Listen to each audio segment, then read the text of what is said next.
You already know what it is. WWE NXT April 14th, 2026. Tuesday. NXT Revenge. Shout outs to Fat Boy's birthday. Let's go. They kicked it off with a great, amazing match. I'm talking about two baddies.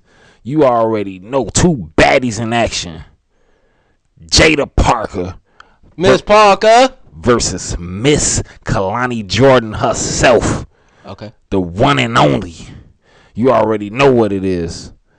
This is a real good match, man. NXT Revenge style. This is like a free PLE on the CW network, wherever you watching it. It's free. You ain't got to pay for it. They kicked it off going at it, though. They was even at the beginning. They was like going back and forth, like caught in different wrestling locks and all that.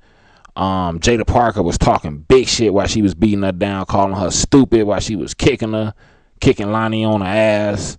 It was all kind of beef in this matchup, man. They hit each other with double clotheslines outside the ring. It was just crazy, man. They ran a commercial through the middle of the match, but they had like that double screen, so you could still see the match by the commercial. Lonnie was beating on Jada ass for a little bit. She started beating on Jada legs, beating on them hips and thighs and legs and ankles. You know, she was going at her heavy, man. The crowd was chanting Jada Parker, Miss Parker, all that. Jada, she had on this nice purple outfit. Lonnie had on this blue outfit. And they was just going at it, man. Lonnie, she got German suplex by Jada. Jada's German suplexing now. She already got a new special and all that. Lonnie was talking big stuff, doing kip-ups through the match. Jada Parker hit Lonnie with a Samoan drop. She doing German suplexes, Samoan drops. She eventually caught her with a teardrop. And she was limping the whole time while she was doing this. Lonnie was able to kick out of a lot of the stuff, though, and she caught her with like a nice apron cutter. Like she jumped off she was on the apron, jumped over the rope, and hit her with a nice apron cutter.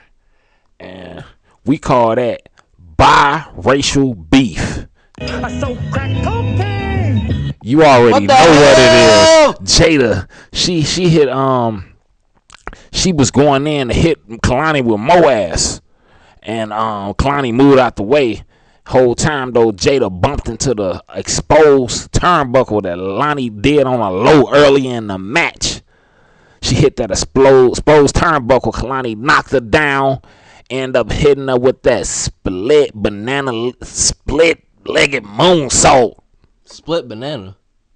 And Kalani got that pin for the win over Miss Parker. They 1-1 right now, going on right now. What did you think of that match, man?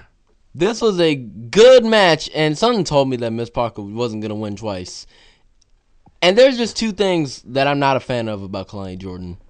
Oh, damn. What is it? A, limb targeter. B, she's a big-time sore loser. You could praise Kalani, be her best friend, beat her in arm wrestling, wake up the next morning, miss your nose with a note that says Kalani was here. Shouts out to that, man. I hear what you're saying, but Kalani got that win. It was a good match. You already know. Both of these ladies was looking good, though. Kalani definitely got that victory, though. And after the match, after Kalani got her win, you already know, they had Shiloh Hill in the back talking to, he was actually working on a project for Tatum Paxley. And Ricky Saints walked up on him.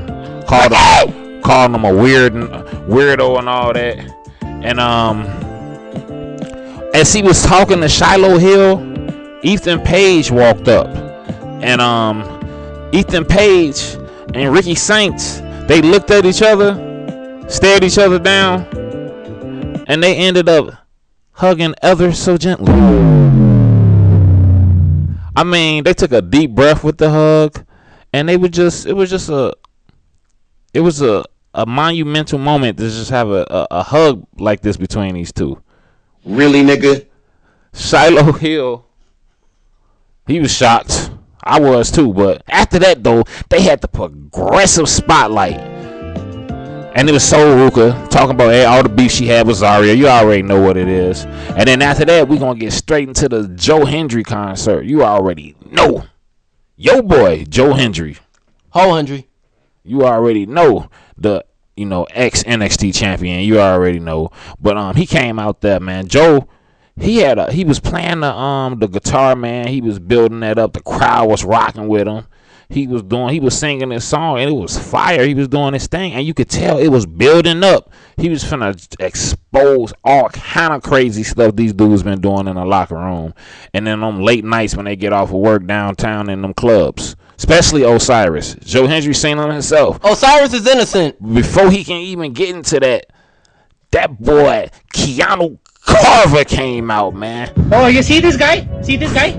Number one bullshit guy. He do full throttle, man, and interrupted Joe's concert, man. Joe ended up smashing a guitar on his back, and that shit didn't do nothing. Keanu turned around full beast mode, bust Joe over the head, started beating his ass. Joe got busted open, blood pouring out his head, man. It was a nasty sight, man. What did you think about this Joe Hendry concert? This was a pretty decent concert, and I'm not even a fan of Ho Hendry. And I'm kind of upset that Keanu Carver has to ruin everything. Because he ruins everything, literally, not just concerts. Joe Hendry is the one who will get that title back. That's 100%. But after the Joe Hendry concert was rudely interrupted by that YN, we already know they had a Tony D promo, and he was talking about his his how he got to what he was, and he kept mentioning Obafemi, how he beat Obafemi and stopped the streak, but he also gave it bigged up Obafemi. He said Obafemi will be Brock Lesnar coming up. Make sure y'all check the channel. Y'all already know we gonna tell y'all how we feel about that real soon. But after that though, they had yo girl Lola Vice in the back. Holy shit. You already know Lola Vice, she was looking better than ever. She had her double titles, getting ready for her title defense tonight against, you already know, JC Jane. And while she was back there, chilling, getting ready, man, who walked back there and talked to Lola? Stephanie Vaquer, the women's world champion. Young Stephanie, she was in a building. She had her belt. They both got their belt. She told Lola, I'm proud of you. You deserve it. They bumped asses and saluted each other. That's a tremendous amount of ass between both of them. Some of the best ass on the market. Oh yeah, man. But after that, they had the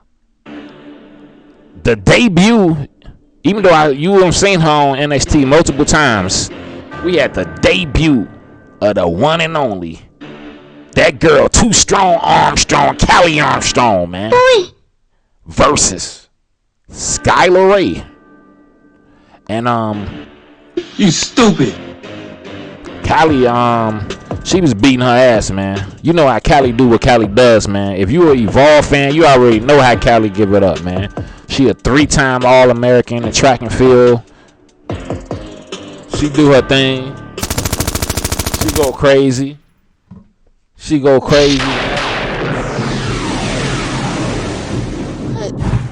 Callie, she been running things on Evolve for a long time. Before Kendall Gray was in charge on Evolve, it was Callie, man. First ever Evolve women's champion. But yeah, she beat Skylar Ray ass, man. She hit Callie. Callie hit Skylar Ray with that Callie connection, and it flipped Skylar Ray on her goddamn head. Caught her heavy, and she got that pin for the win and won her debut match with ease. You already know. What did you think of that match, Callie Armstrong versus Skylar? Very, very good match. Great debut for Kelly Armstrong. Cali got that young win. You already know.